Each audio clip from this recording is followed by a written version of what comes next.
emergency prepared. Good morning, everyone. My name is Elizabeth Parada. What is a tsunami?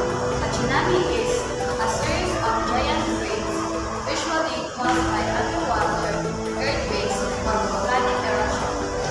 This wave will travel fast and hit the coast with a little warning. That's why preparedness is the key.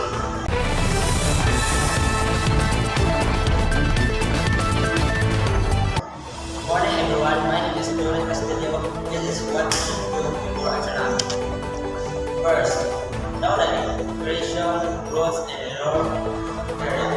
Second, establish the disaster in ready. Put water flashlight first aid. Third, always be alert for tsunami warning, especially after strong earthquakes near the house. Information, same is life. A little preparation could make all the difference.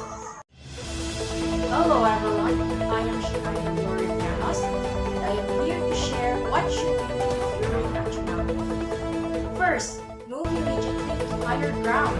Don't wait for official orders. Second, stay away from beaches, rivers, and shorelines. Third, do not try to record the event. Your safety matters more. Fourth, follow tsunami evacuation signs. If available, it will guide you to safety. And always remember, when the waves rise, don't freeze. Move fast, stay calm. Hello everyone, my name is Dan Kello. This is what should we do after the tsunami. First, avoid flood waters and remain on top of it. Second, check your injuries and help others in your bed. Third, wait for official updates before returning home. Recovery begins with caution. Let's protect each other by staying smart after the storm. Good morning everyone, my name is Terence Surfit. You can be a disaster hero even before disaster strikes. First, join government lead evacuation drills. Second, report unusual sea behavior or earthquake activity. Third, spread awareness, share what you learn with family and friends.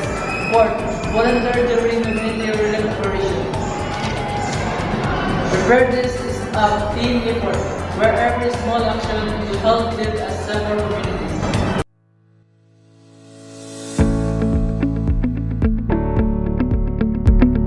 Good morning, everyone. I am Rhea Maylao. This is my closing and inspirational message